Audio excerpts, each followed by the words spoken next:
ये संपत्ति इकट्ठी करके किसको बांटेंगे? जिनके ज्यादा बच्चे हैं उनको बांटेंगे, घुसपैठियों को बांटेंगे। क्या आपकी मेहनत की कमाई का पैसा घुसपैठियों को दिया जाएगा?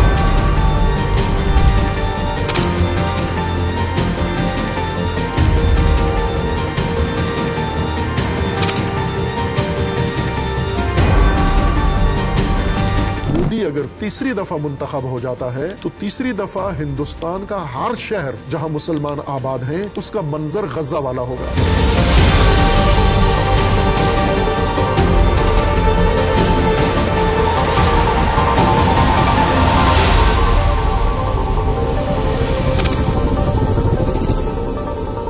मोदी तीसरी दफा इख्तिदार में आने के लिए इंतखाबी कैंपेन चला रहा है।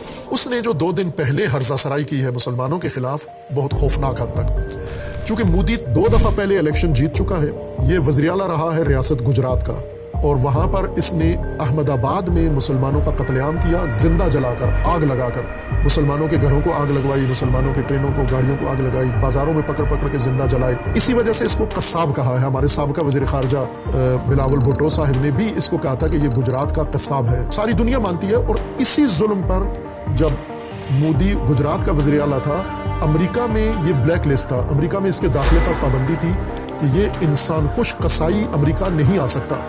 वज़ीर आज़म बनने तक अमेरिका ममनू था इसका जाना।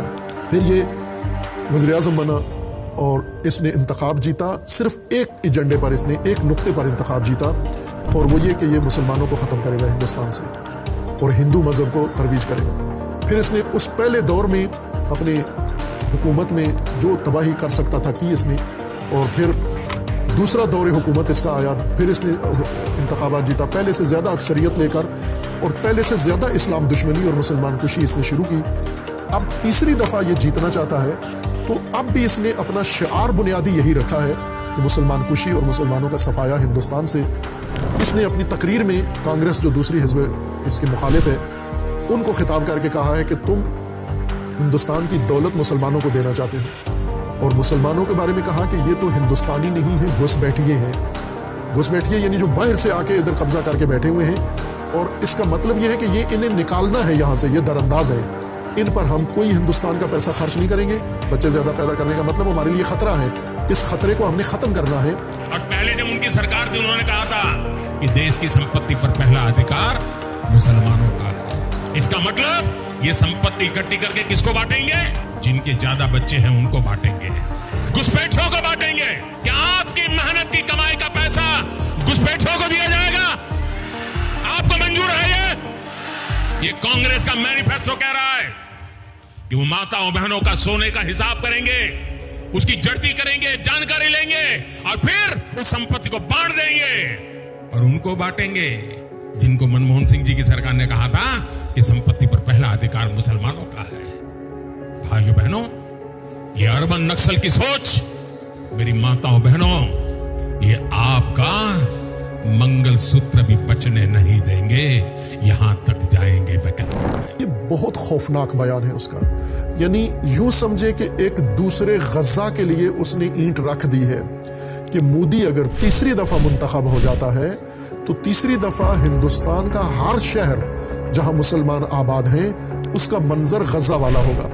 लेकिन यह काम हुकूमत या फौज नहीं करेगी, बल्कि हिंदुस्तान के मुतशद्दिद हिंदू सहयूनी वो बलवे करेंगे शहर शहर में, और पकड़ पकड़ के मुसलमानों को ज़बह करेंगे, उनके घरों को आग लगाएंगे, और ये उसकी तैयारियां शुरू हो रही हैं। ये हिंदू सह्यूनिज्म है, ये हिंदू सह्यूनिस्ट है मोदी। सह्यूनिस्ट मजहबी फिरका नहीं है, सह्यूनिस्ट यहूद को नहीं कहते, सह्यूनिस्ट सियासी फिरका है। वो खूनखार आदमखार तबका है जो कत्ल गारत के जरिए दूसरों के इलाकों पर कब्जा करके, दूसरों का कत्लेआम करके वहाँ हुकूमत अपनी कायम करना चाहता है। इसको सह्यूनिस्ट कहा जाता है। ये बयान मोदी का बताता है कि जो फ़लस्तीन में हुआ वही हिंदुस्तान में होने वाला है अभी, और यूं नहीं पहले से शुरू था। इस बयान ने उसके वाज़े अज़ाइम जिक्र कर दिए, यानी उसने हिंदुओं को वाज़े पैगाम दे दिया है कि अगर इसकी पार्टी को वोट देते हैं तो पहला काम हिंदुओं ने ये करना है कि इन घुसपैठियों का सफाया करना है। ये जितने बच्चे पैदा किए हैं सारे बच्चे मारने हैं तुम्हें, यानी हर शहर हिंदुस्तान का गजा बना देना है। ये बयान तमाम इस्लामी दुनिया ने सुना है, तमाम इस्लामी ममालिक ने सुना है, लेकिन किसी के कान पे जूं नहीं रहेंगी कि मुसलमानों के बारे में इतना मुतशद्दिद बयान एक मुल्क के सरबराह का, एक फिरौन का कितना ख़तरनाक है। लेकिन पहले भी ऐसे ही हुआ है। मोदी ने जो पहले 2 टेन्योर में हुकूमत की है 10 साल, हर दफ़ा जब भी उसने मुसलमानों पर जुल्म किया है, अरबों ने उसको गले के हार डाले हैं, अरबों ने उसको सराहा है, मेडल दिए हैं और बड़े तजारती मुआहदे किए हैं।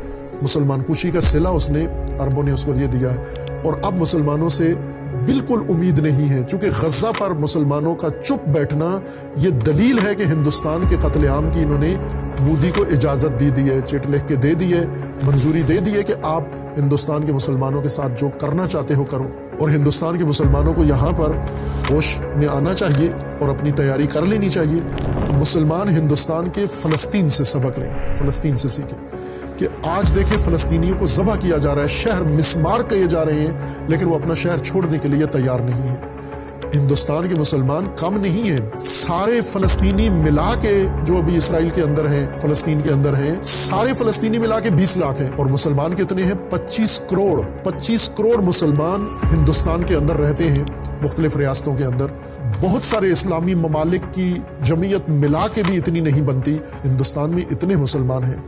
और हिंदुस्तान के पड़ोस में पाकिस्तान है और हिंदुस्तान के पड़ोस में बांग्लादेश है कि वहाँ पर भी इतनी ही तादाद में मुसलमान आबाद हैं। यानी जितनी तादाद पाकिस्तान की है, इतनी ही हिंदुस्तान के मुसलमानों की, इतनी ही बांग्लादेश के मुसलमानों की है। अब हिंदुस्तान के मुसलमानों को अपनी बका की जंग लड़नी पड़ेगी। ऐलान जंग है ये मोदी का तुम्हारे खिलाफ। और इसमें जो मुसलमान खाइन मुसलमान, इस्लाम फरोश, वतन फरोश और मिल्लत फरोश मुसलमान हैं, बाज़ उलमा जो मोदी के सिपाही बनने के लिए तैयार हैं, और उसमें मुतासिफाना बाज़ ऐसे नाम नहाद जो अपने आप को शिया कहते हैं। मेरी नज़र में तो इंसान भी नहीं है, मुसलमान भी नहीं है, शिया तो दूर की बात है, लेकिन लिबास शियों वाला पहनते हैं और बयान शियों वाले देते हैं तारुफ अपना। ये मुसलमानों की निजात के लिए इन्होंने जो फार्मूला निकाला था कि हमें मुसलमान अक़लियत नहीं बल्कि हमें गैर मुस्लिम अक़लियत बना दिया जाए, ये अपनी निजात के लिए ज़िल्लत का रास्ता इख्तियार करते हैं, कूफियों वाला। लेकिन मुसलमानों को अपनी निजात के लिए, इससे पहले कि गज़ा बन जाए हर शहर हिंदुस्तान का, इससे पहले मुसलमान बेदार हों, इसी इलेक्शन में फैसला कुन किरदार अदा करें,